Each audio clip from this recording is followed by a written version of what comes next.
Hey guys, how's it doing?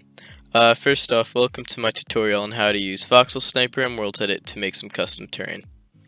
I'd also like to say before we start, this is not my first time on YouTube, but it's my first time posting on this channel. And on this channel I'm going to show you various different builds, such as time lapses, tutorials, and all sorts of things. Anyways, let's get started. In a second, I'm going to clear the plot and we're going to start building our terrain. This is the finishing product as you can see here, and let's clear it. So now, on the bottom left of the screen, you are going to see the commands you will have to type throughout this video. Once you do this command, you're going to also want to have an arrow and a gunpowder in your hand, and you're going to want to left click with right click with the arrow to create these kind of mountain shapes. As you can see, I am building up and forming the shape of my mountain. Of course, this will all be perfected and it'll look like a mountain later on. But this is the most important part, getting your shape right.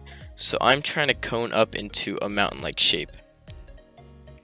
With this mountain, you will not see the other side of it, only the inside.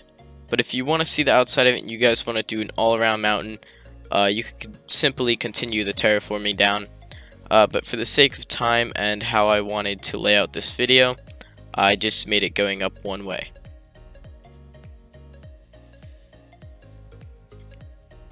Now, you can see I am building up in all different shapes and forms, and I will have a little rock or small mountain peak in the middle as I am making now.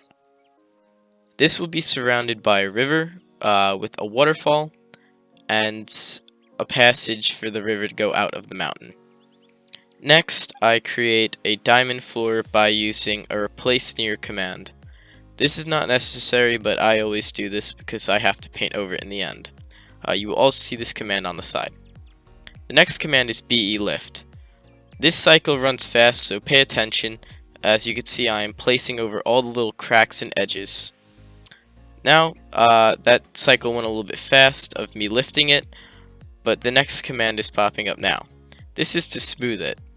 This will smooth down your terrain and make it actually look nice and neat, and perfect your final step of shaping it. Be careful not to click too much. You might make the terrain look a little bit weird, or a little bit too straight.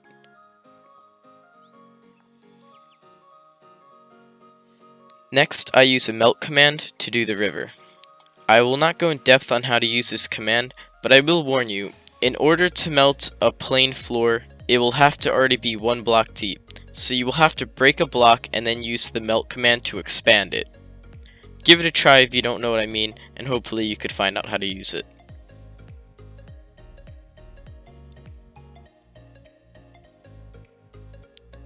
Just for those of you who might make a river, be sure to add enough depth to your river. As you can see on the left, I'm going to have a waterfall, and that's why it peaks off to the left.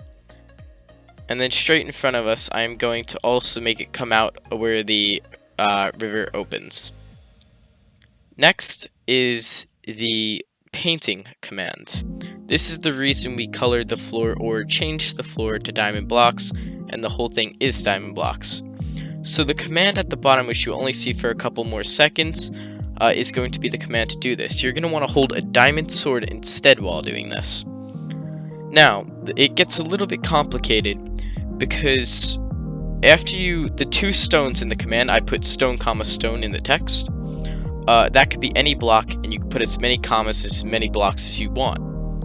Now, once you do 1 layer, say you do grass and dirt, you have to mask it with the second command, as you saw. Then you want to do a stone layer. So you go back and you redo the brush command, but you put in stone. After that, you have to do the mask command again. Every time you do the brush command, you must do the mask command. Otherwise, it will not work and it'll create spheres. So as you can see, I am layering out my terrain with all different colors and palettes, but you may do it however you want.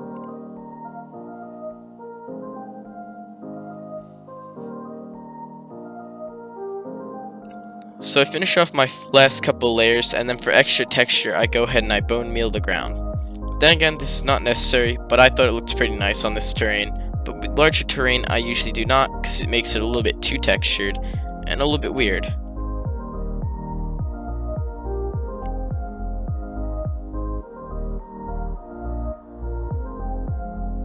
So just go around trying to place whatever other details you want, from bushes to all sorts of things.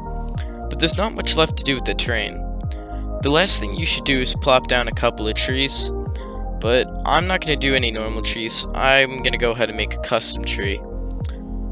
So for my custom tree, I'm going to make an oak type of tree. I will not show you how to make custom trees in this video, but if I get the support I need, maybe in the next few videos or so, I may make a video to show you how to make custom trees. They're actually pretty simple. So as you can see, I've started my custom tree somewhere along there, and I'm adding leaves and stuff to it, all that sorts of stuff. You could go ahead and put normal trees if you want, but it's all up to you. Anyways guys, this pretty much wraps up the video. There's not much more to show. I hope this gave you a basic idea of how to do terrain. I really try to show you guys a good example, a good simple start. But in the comments, tell me for my next tutorials if you want me to do something a little bit better that might help you understand it better or get it better.